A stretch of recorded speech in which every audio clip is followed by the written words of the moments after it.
আসসালামু আলাইকুম। আশা করছি যে যেখানেই আছেন ভালো আছেন, সুস্থ আছেন। আলহামদুলিল্লাহ আমরা বেশ ভালো আছি।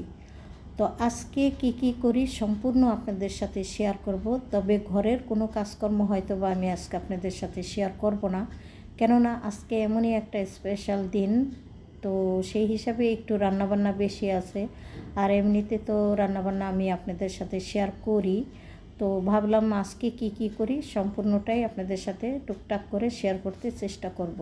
আর কেন করছি বা কেন করব এই রান্নাবান্নাগুলো, সেই কথা আমি আপনাদেরকে সামনে বলে দিব।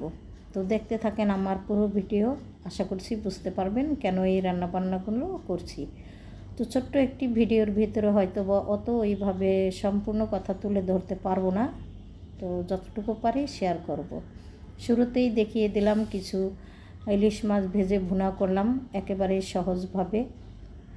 তারপরে আমি চলে আসলাম চিংড়ি মাছের মালাইকারি করার জন্য। এখানে কিন্তু বাগদা চিংড়ি ছিল, চিংড়িগুলো ভালোই বড় ছিল, তবে ক্যামেরাতে অত বড় বোঝা যায়নি। আর চিংড়িগুলো আমি মালাইকারি করব, তবে নারকেলের দুধ ছাড়া। কিভাবে করি দেখতে থাকেন। আজকে আমি চিংড়ির মালাইকারিটা করব বাদাম বাটা দিয়ে। তো এইভাবে বাদাম বাটা দিয়েও আপনারা চিংড়ির মালাইকারিটা করতে পারেন। আপনাদের আশা করছি আপনাদের কাছে ভীষণ মজা লাগবে, এবং নারকেলের দুধ এবং নারকেল বাটা ছাড়াই চিংড়ির মালাইকারি আপনারা করে নিতে পারবেন। এখানে আমি কিন্তু রান্না প্রসেসগুলো সম্পূর্ণ শেয়ার করতে পারিনি, মুখে মুখে তো বলেই দিলাম।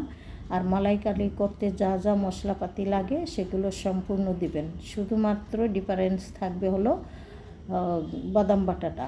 তো এই তো হয়ে গেছে আমার চিংড়ির মালাইকারি। কালারটা দেখলেই বোঝা যায় যে কতটা লোভনীয় হয়েছে, আসলে খেতে ভীষণ ভালো হয়েছিল। তারপরে চলে আসলাম আমি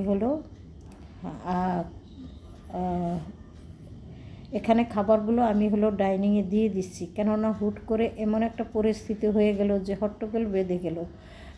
দুপুর তো হয়নি, অনেক আগেই চলে এসছে খাবার খাওয়ার জন্য। তো খাবারগুলো আমি ডাইনিংয়ে দিয়ে দিচ্ছি, আর কি রান্না করছি সেগুলো আপনাদের সাথে শেয়ার করব।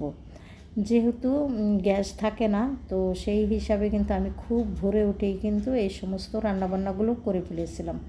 এখানে রান্না করেছিলাম পোলাও, সেই সাথে গরুর মাংস, আর ইলিশ মাছ ভাজা, চিংড়ি মাছের মালাইকারি, বেগুন ভাজা করেছিলাম সাথে, মানে বেগুন ভেজে দো পেঁয়াজা করেছিলাম। তো বেগুন ভাজাটা খেতে তো ভীষণ ভালো হয়েছিল, ডাইনিংয়ে আনতেই ভুলে গিয়েছি ভিডিও করার সময়।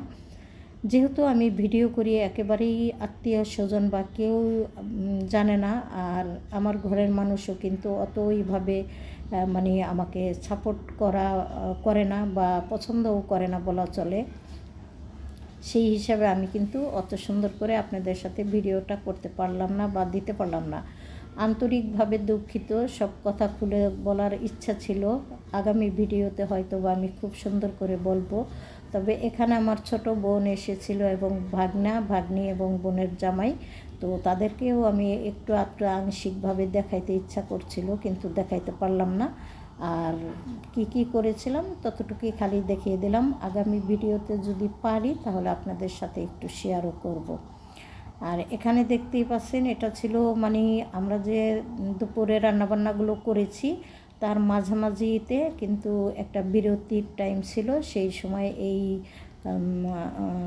চিপসগুলো ভেজে আমরা অপশনালভাবে খেয়েছিলাম। চিপস এবং চা, সেই সাথে ছিল ভিজানো পিঠা।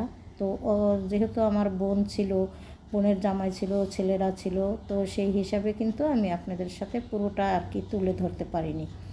যাই হোক, এই বিরতির টাইমে আমরা কিন্তু এই খাবারগুলো খেয়েছিলাম, অনেক মজা ফান অনেক কিছু করেছি, কিছুই শেয়ার করতে পারলাম না।